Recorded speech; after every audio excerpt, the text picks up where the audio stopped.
dhan bay baabi'iyeen waxa weeyaan waa wax xaaraana wax adduunka oo dhami kasoo horjeedo ayay samaynayaan malabkii bay galeen dhuxushii bay galeen dhagaxii bay galeen ciiddii bay galeen meel kasta oo dadku ka shaqaysanayeen bay masalkoodii lacagtii ay meesha goonida ah ka sameeyeen ayay ku muquuniyeen dhaweeyaha ugu yaroo dad yaryaroo maskaxdoodii ka soo saarayba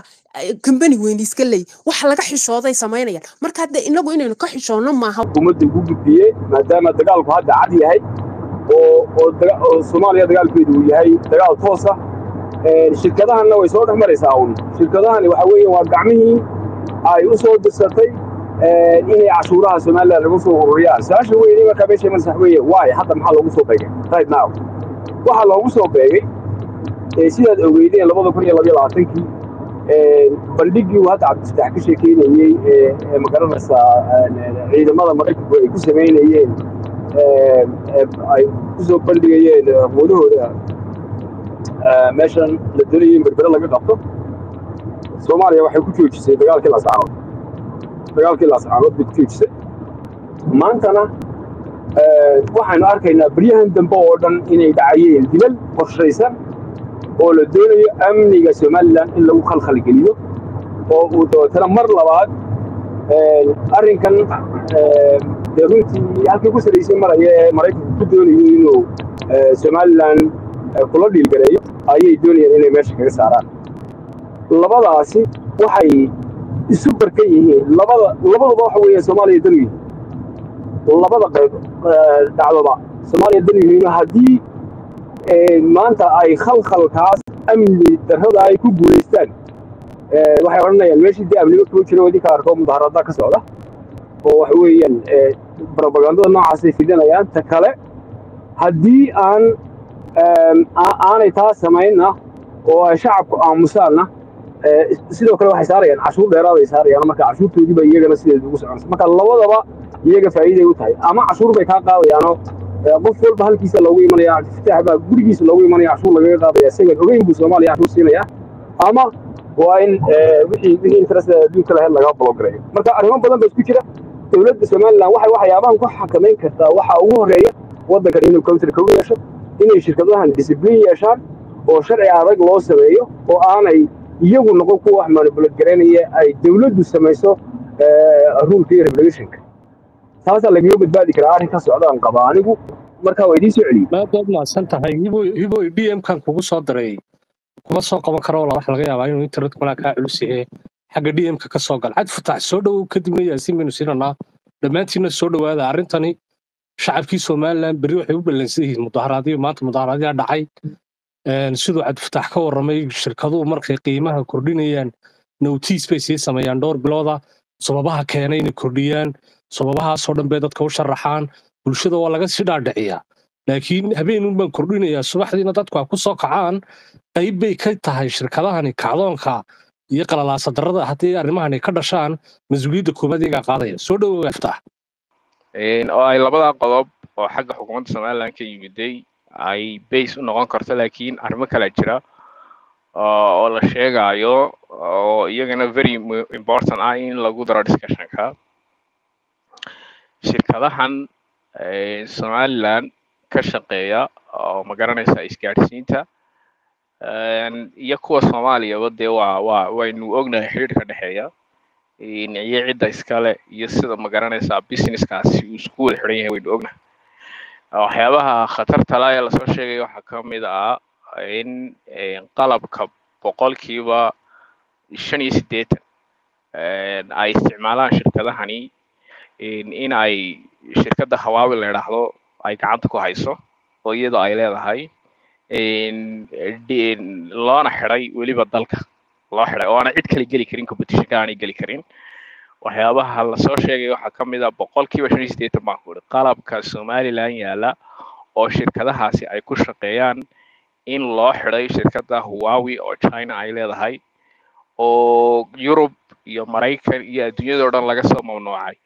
waxay bilaabeen shirkadaasi inay Afrika tigto meelaha sanadihii ugu dambeeyay ay heshiisyada waaweyn ka saxeexanaysana waxa ka mid ah dalkeena oo magaranaysa Soomaaliya iyo Somaliland baa ka mid ah qalabkaas waxyaabaha keenay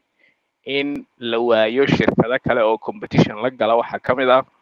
cidda ay qalabka kasoo iibsanayaan oo aanan ogolayn in ay magaranaysaa cid kale qalabkaa ka iibiso aanan ahayn shirkadaha jooga maahine waxa weeyaan riboodyo official ah marka aan dee kambaniyadii kalena ay qalab kale markaa European ama qalab Canadian ama qalab Maraykana ay rabaan inay soo iibsadaan suuqa kusoo galaan dabcan competitionkaasi ma dhacayo oo waad ogtahay qalabka Chinese inuu ka fudud yahay qalabka ma garanaysaa kale oo Europeanka iyo Canadianka iyo Maraykanka uu ka fudud yahay waxa sidoo kale la sheegayaa in ciddaas iyaga laftarkoodu waa la isku dhacay shirkadan Telesom Somtel ma garanaysaa Hormuud dhammaan internetyada bixiya oo ma garanaysaa telecommunicationka leh Huawei shirkada Huawei waxa la sheegay in cid ay u dhaxayso qalabkaas soo iibinta iyo shirkadahan inay cid saddexaad u dhaxayso oo waxaad ii sheegtaa ay hay'adda NISA oo sirdoonka Soomaaliya waxyaabaha riboodyada soo baxaya Nabiilo inaad aad halka u baarno weeyaan in uu ninka la yiraahdo Mahad Salaad iyo dowladda Soomaaliya inay dhex galeen shirkadaha internetka bixinaya qalabka ay soo iibsanayaan iyo shirkada Huawei inay toos wax wada iibsan laakiin iyagoo ay u dhaxeeyaan iyagoo ay u kala iibiyaan baraaska iyagoo ay gooyaan lacag la 50 milyan ku dhow inay saareen baa la sheegaya shirkadahan laftirkooda dagaal uu ka dhacay oo ay diideen in ay ma garanaysaa NISA iyo Mahad Salaad iyo ka iibsadaan oo iyagu toos ula rabaan inay ula dhiil gareeyaan dagaalkaas meesha ka socday competitionka iyo tartan la'aanta arrinkaas keenay marka waxa yaabaha kale la soo warinayo saddex sano ugu dambeeyay la soo warinayo waxa ka mid ah inay shirkadda Huawei ku lug leedahay price fluctuationka guud ahaan Soomaaliya iyo Somaliland oo dhan ka dhacay oo qalabka internetka iyo dadka internetka isticmaala iyo serviceka ay bixiyaan oo dhan cidda qiimaha kor u kordhinaysa hoos dhigaysa ku ciyaaraysa inay tahay shirkadda Huawei waa riboodyo official oo rasmi ah oo ka soo baxay halka maadaama iyagu qalabkii oo dhan ay haystaan ay ku xiran yihiin ma garanaysaa suuqa ay ku xiran yihiin waxa loo yeedhinayaa wix kaste oo ma garanaysaa siyaasadda iyo politicska oo ma garanaysaa lagu kala iibsanayo qalabkaas oo iyaga laftirkooda halis ku ah marka kambanigii lagu soo rogo 20 milyan 30 milyan 10 milyan oo lacag inta leeg qalabka inta leeg lagu rangaraynayo iyaguna waxay ku khasban yihiin shacabkii inay saaran meel kale u socdaan male Nabiilo marka waa inaynu si qoto dheer u baadhno oo shirkadda su'aalo la weydiiyo shirkadahan waa in su'aalo rasmi ah waa in baarlamaanka Soomaaliland weydiiyo waa in at least warbixintu ay noqoto mid public ma garatay shirkadda Huawei boqolkiiba 85 qalabka kambaniyadaas telecommunicationka Somaliland iyaga leh that's a big problem waa halis weyn weeyaan adduunyada dhan baa laga mamnuucay innagana halis gaar ah bay nagu leedahay waad ogtahay ma garan marka waa in arrinka laftirkiisa il gaar loo hoosta laga xariiqo la weydiiyo qalabkaas iyo ma garanaysaa lacagaha lagu soo kordhiyay inuu arrinkan xidhiidh leeyahay inaan xidhiidh la lahayn anigu ma soo jeedinayo male ma garatay toos ma xidhiidh leeyahay laakiin riboodyada soo baxaya 2 sano 3 sano ugu dambeeyay waxay sheegayaan in hay'adda NISA iyo ninkan madaxda ka ah Mahad Salaad shirkadaha telecommunicationka Somaliland iyo Soomaaliya iyo Huawei iyagu loo xidhay dealka Xasan Sheekh Maxamuud waxaad ogtahay shirkadda Huawei ee China inuu tagay halka heshiis la soo saxeexday inay iyagu rabaan inay dictate gareeyaan shirkadahan inay diideen qalabkaas in ay ma garanaysaa toos iyagu ay ula dhiil gareynayaan marka waxyaabaha la soo report gareynaya waxa kamid ah dowladda Soomaaliya inay meesha ku jirto hay'adda sirdoonka Soomaaliya NISA inay meesha ku jirto waxa la sidoo kale report gareynaya shirkadda laftarkeeda Huawei inay dawlado badan oo Afrika ka tirsan ay ku ciyaartay ma garanaysaa qiimo kor u qaadista qiimaha internetka iyo leerka iyo arrimahaas wixii ay controlaan oo dhan in ay iyadu toos ugu faraleedo Soomaaliya iyo Somaliland oo kale laakiin meelo badan oo Afrika laga soo sheegayo sidan oo kale in ay dhacday marka niyo waa muhiim inaynu xogta hadii Nabiilo idinku journalistiyaal baatihiin idinka kulli wariyaal badan baad ku xiran tihiin waxa loo baahan yahay in su'aalo toos ah la weydiiyo kambaniyada in ay public information ay release gareeyaan waxa ku khasbaya in ay qiimahan horta waa khalad ba aniga ku anigu inay habeentii iska soo toosaan lacagtii baan saa ugu korrinay dadka ku dhahdaan taa tun sidii hore way khalad tahayba Soomaaliland waxa ka aqbasho ma ahayn security-ga oo kale ay arrimahaas oo dhan awgoodo Soomaaliland oo dhan ay magarantay ka dharagsan tahay haddana laakiin waa in imiga si public inta media soo istaagaan ay dhahdaan waxaas ayaa nagu khasbay sidaas u dhacday ma korontada keentay ma garanaysaa ma wax iska juwal ahaa ma cashuurahan la kordhiyayba ma qalabka cusub iyo arrimahaas la sheegayba waa in hoos loogu daadago la qodo oo wariyayaashu ay tagaan oo kambaniyada su'aalo weydiiyaan baa loo baahan yahay public narrative-kii bay controlayaan waxaasaa ribo ah haddaba dee waxa weeyaan dadka waxgaradkii waa inay sheegaan oo yidhaahdaan markaad adigu sector lacag ka samayso oo si lajada uga samayso lacagta aad soo qaadatay haddii aad sektarada kale ku dominate garayso dee sida ribada lacagtaadii baa lacag ku dhashay waa waxa monopoly loo yidhi waa waxa adduunku macnihii dee uga dagaalamo ee looga sameeyey looska loo sameeyey inaanu dee lacagtaadu lacag ku dhalin macnihii powerkaad sectorkan ka heshay inaanu dadka kale ku muquunin marka iyagu markay ku leeyihiin banka westerankii ribu inoo keenaya iyagu lacagtoodan lacag u dhalaysa iyo xaaraantay tahay maxay dadka uga indhasaabayaan waayo middle classkii oo dhan bay baabi'iyeen waxa weeyaan waa wax xaaraana wax adduunka oo dhami kasoo horjeedo ayay samaynayaan malabkii bay galeen dhuxushii bay galeen dhagaxii bay galeen ciiddii bay galeen meel kasta oo dadku ka shaqaysanayeen bay masalkoodii lacagtii ay meesha goonida ka sameeyeen ayay ku muquuniyeen dhaweeyaha ugu yaroo dad yaryaroo maskaxdoodii ka soo saarayba company weyn iska leey wax laga xishooday samaynayaan marka hadda inagu inaynu ka xishoonno maaha waxaan uga baqano ree hebel baa meeshan le iyo waxaan ay nagu qaybinayaane dee siday runtu tahay sheegno waayo nolosheenii iyo maxaa la yidhaha survivalkeenii ayay luqunta kaga istaageen waa dad dhiig miirada siday yihiina loo sheego waa tuuga waxani waa theft waa maxaa la yidhahdaa waa cadaawad waa dabar jaris qofka marka xoolaha iyo dhaqaalaha laga qabsado dad maxaya maaha waxay yihiin waa in lagu sheega anu xamartan iyo sheekadan iyo waxa kale dadka kale in isku haysano waa maaweelo ay nagu maaweeliyaan iyo qabiile ay sariyanaya waxa weeyaan factska ka socda Soomaaliland dhexdiisa inay dadkani middle classkii xuurta ku haystaan lacag u dhalayso oo sidaa loo yiri ribadu waa lacag dhalaysa ay xaaraan u tahay dee wajiga laga saaro aad baan idin salaamaya waad maasanta yaasiin hadda may maqashaa ma jooga yaasiin si fiican baa ku maqlaya nabiilow waad maqashaa baan u malaynaya soo dhow walaal soo dhow aad iyo aad baa kuu salaamaya saaxiib kolley internetkeyga yar daciif haddaas waa kolley mar walba hoos ugu dhacay marka dhammaantiin aad baan idiin salaamaya adiga iyo khiyaarta barnaamijka kula wadda ee uu ka mid yahay cabdiraxmaan cabdifataax iyo khaliif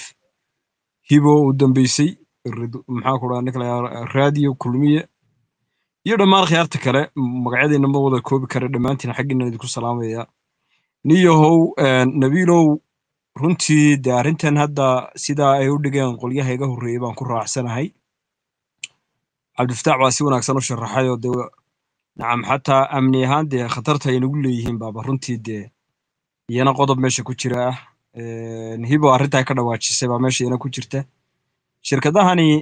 marka laga yimaado dee in shirkado cid kale dee dhaatadooda gacanta ku hayso oo cid kale ay maamulaysa inay yihiin waxaaba ka sii khatar badan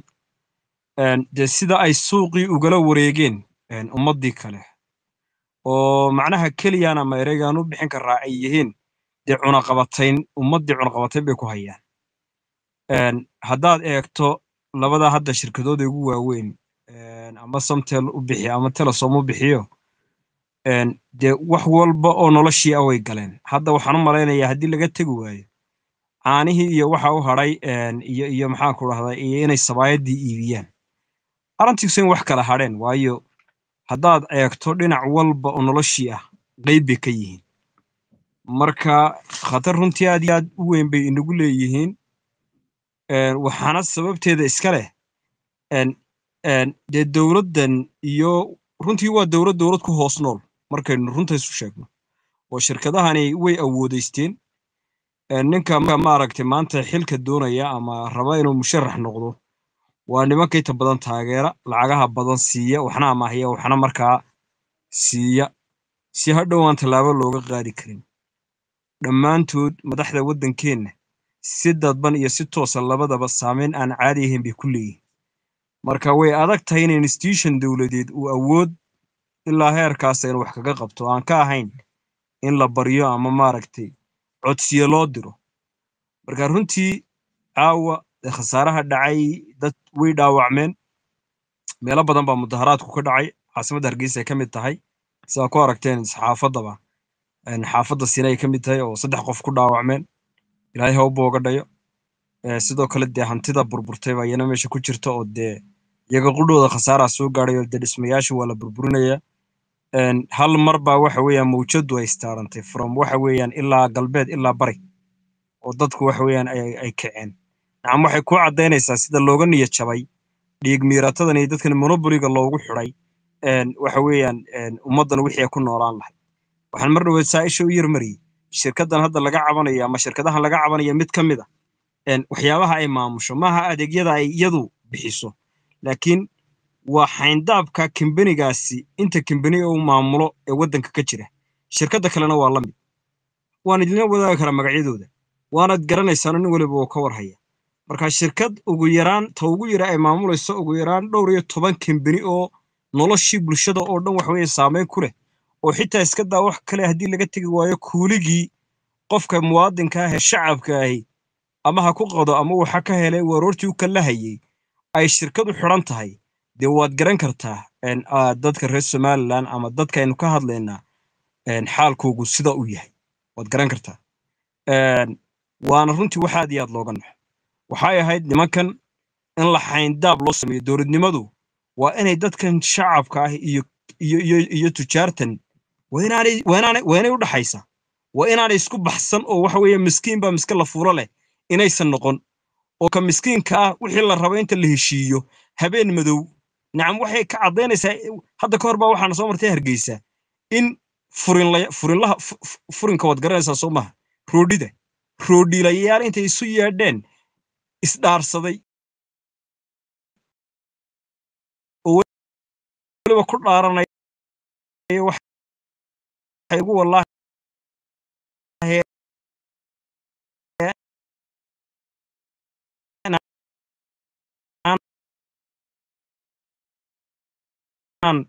ka dhimayn shilin anoo ku dara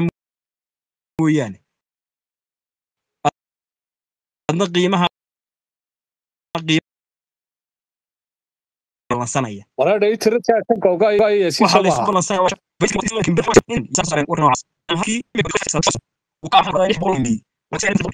qofka markuu garanayo waan u malaynaya ka warrama dalkii buu joogaa internetkii xitaa tayo male internetkoogii xitaa ma si fiican uma shaqaynayo in dadkii haddana lacag